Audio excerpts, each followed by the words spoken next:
there's no shortage of people out there who are really excited to tell you their bad ideas. Yes. People that do not have a solid foundation of truth, you're open to anything.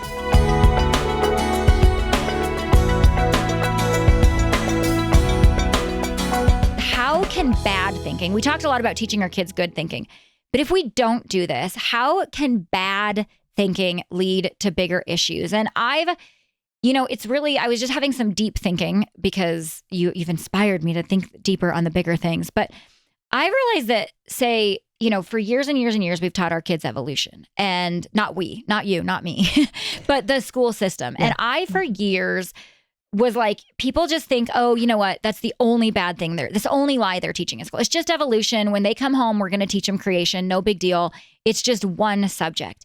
And I have fast forwarded and looked at this and gone, okay, ultimately, the heart of evolution is to say, there is no God. You were not created on purpose for a purpose.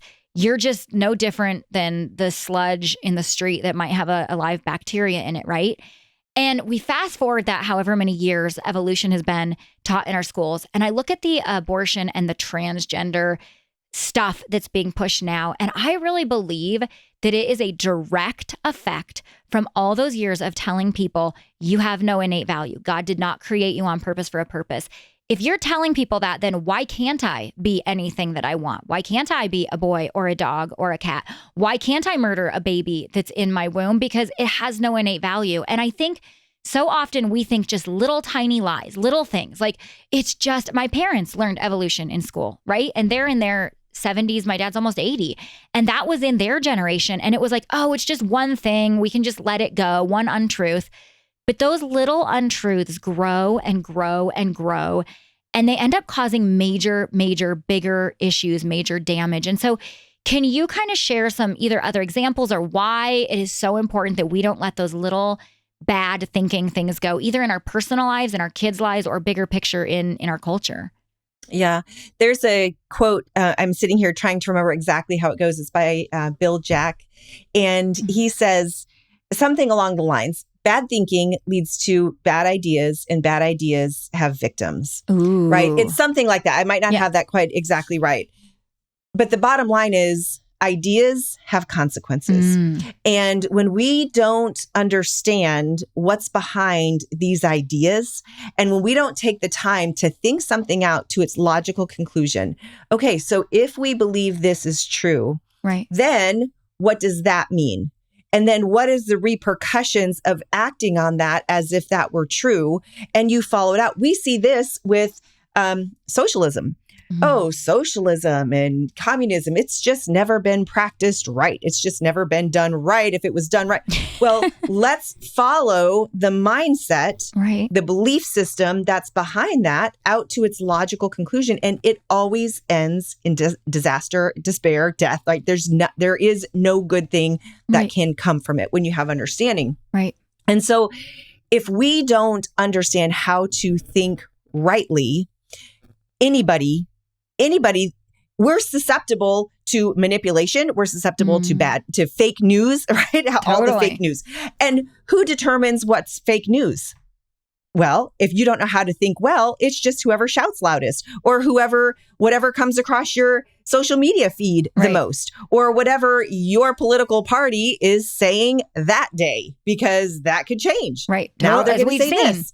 Yep. As we have seen. Yeah. And so it's, James talks about a double-minded man is unstable in all his ways and tossed to and fro. Yes. And that's what I see happening in society today. If you're not anchored in truth, and part of being anchored in truth means being able to recognize it, knowing how to find truth, knowing how to discover truth, because I believe there is truth and we can know it. And it is the glory of man. The Bible says it's the glory of God to hide a matter, and the glory of kings to search a matter out. This is what we're designed to do, is we're designed to reason and to think and to use this brain that God has given us to seek truth.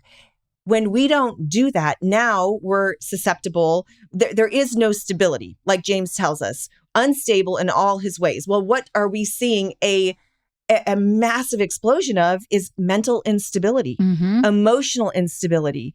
People that do not have a solid foundation of truth, you're open to anything. Oh, absolutely. Now, any bad idea, if you can't recognize that it's a bad idea, sure, do that. Oh, now we're going to do this. And now we're going to do this. And now we're going to do this.